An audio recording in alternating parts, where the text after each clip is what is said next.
ವಿಧಾನಸೌಧದ ಭದ್ರತೆಗೆ ಅಧಿಕಾರಿಗಳೇ ನಿರಾಸಕ್ತಿ ತೋರಿಸ್ತಾ ಇದ್ದಾರಾ? ನಿತ್ಯ ಸಾವಿರಾರು ಜನ ಓಡಾಡುವಂತಹ ಜಾಗಕ್ಕೆ ರಕ್ಷಣೆ ಬೇಡವಾ? ಹಾಗಾದರೆ ಸಂಸತ್ ಮೇಲೆ ದಾಳಿ ನಡೆದ ಬಳಿಕ ಕೂಡ ಆಯಾ ರಾಜ್ಯಗಳ ವಿಧಾನಸಭೆ ಕಡೆ ಗಮನ ಕೊಡಲಿಲ್ಲ ಅಂದರೆ ಹೇಗೆ? ಸ್ವಲ್ಪನೂ ಅರಿವಿಲ್ವಾ ಇವರಿಗೆ ಅಂತ ಒಂದು ಪ್ರಶ್ನೆ ಬರುತ್ತೆ. ಕಳೆದ 3 ವರ್ಷಗಳಿಂದ ಬ್ಯಾಗೇಜ್ ಸ್ಕ್ಯಾನರ್ ಹಾಳಾದರೂ ರಿಪೇರಿ ಅಂತೂ ಮಾಡಿಲ್ಲ ಇವರು. ಯಾರಾದರೂ ಅಪಾಯಕಾರಿ ವಸ್ತುಗಳನ್ನು ತಂದುಬಿಟ್ರೆ ಏನಪ್ಪ ಗತಿ ಅಂತ ಒಂದು ಪ್ರಶ್ನೆ ಇದೆ ಇಲ್ಲಿ. ಇದನ್ನು ನಾವು ಹೇಳ್ತಾ ಇಲ್ಲ ಸ್ವಾಮಿ, ಅಧಿಕಾರಿಗಳೇ ಕೊಟ್ಟಿರುವಂಥ ಉತ್ತರ ಇದು. ಮಾಹಿತಿ ಹಕ್ಕು ಕಾಯ್ದೆ ಅಡಿಯಲ್ಲಿ ಅಧಿಕಾರಿಗಳು ಕೊಟ್ಟಿರುವಂಥ ಉತ್ತರ ಹೀಗಿರುತ್ತೆ ಇಲ್ಲಿ.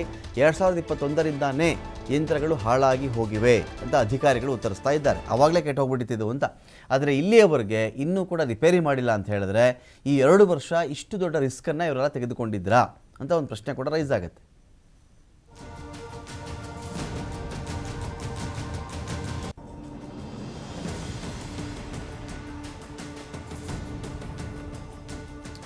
ನೀವೇನು ನೋಡ್ತಾ ಇದ್ದೀರಾ, ಈ ಬ್ಯಾಗೇಜ್ ಅಂತ ಈಗ ನೀವೇನಾದರೂ ಲಗೇಜ್ ತೊಗೊಂಡು ಹೋಗಿರ್ತೀರ, ಚಿಕ್ಕ ಚಿಕ್ಕ ಬ್ಯಾಗು, ಪರ್ಸು, ಯಾವ್ದಾದ್ರು ಕವರ್ ತೊಗೊಂಡು ಹೋಗಿರ್ತೀರ.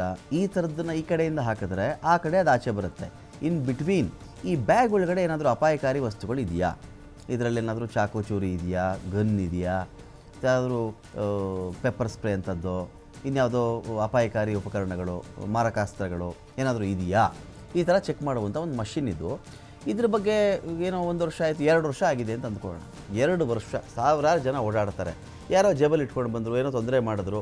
ಲಾಸ್ಟ್ ಟೈಮ್ ನಿಮಗೆಲ್ಲ ಗೊತ್ತಿರಬೇಕು, ಅವ್ರು ಯಾರೋ ಅವರ ತಾಯಿನೋ ಸಂಬಂಧಿಕರು ಆಸ್ಪತ್ರೆಯಲ್ಲಿ ಇರ್ತಾರೆ. ಆಸ್ಪತ್ರೆಯಿಂದ ವಿಧಾನಸೌಧ ಸಿಬ್ಬಂದಿನೇ ಪಾಪ ಅವರು ಆಸ್ಪತ್ರೆಯಿಂದ ನೇರವಾಗಿ ಬಂದಿರ್ತಾರಲ್ಲಿ, ಅವ್ರಿಗೆ ಗೊತ್ತಿರಲ್ಲ ಅಂತ ಕಾಣುತ್ತದು. ಅವ್ರೇನು ಮಾಡ್ತಾರೆ, ಅಲ್ಲಿ ಪೇಷಂಟ್ಗೆ ಆ್ಯಪಲ್ ಕಟ್ ಮಾಡೋಕ್ಕೋ ಏನಕ್ಕೋ ಒಂದು ಸಣ್ಣ ಚಾಕು ಇಟ್ಕೊಂಡಿರ್ತಾರೆ. ಆ ಚಾಕು ಬ್ಯಾಗಲ್ಲಿ ಇಟ್ಕೊಂಡು ಬಂದುಬಿಟ್ಟಿರ್ತಾರೆ. ಅದು ಪತ್ತೆಯಾಗಿ ದೊಡ್ಡ ಅಲ್ಲೋಲ ಕಲ್ಲೋಲ ಆಗಿಬಿಟ್ಟಿತ್ತು, ಇದೇನಿದೆ ವಿಧಾನಸೌಧಕ್ಕೆ ಚಾಕು ಬಂದುಬಿಡ್ತಾ ಅಂತ.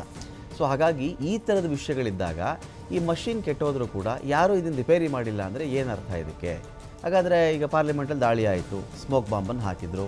ಅದೇ ಥರ ಇಲ್ಲಿ ಕೂಡ ಯಾರಾದರೂ ಆ ಥರ ಮಾಡಿಬಿಟ್ರೆ ಏನಪ್ಪ ಗತಿ ಅಂತ ಒಂದು ಪ್ರಶ್ನೆ ರೈಸ್ ಆಗ್ತಾ ಇದೆ. ಆದಷ್ಟು ಬೇಗ ಆ ಮಷಿನ್ ರೆಡಿ ಆಗಬೇಕು.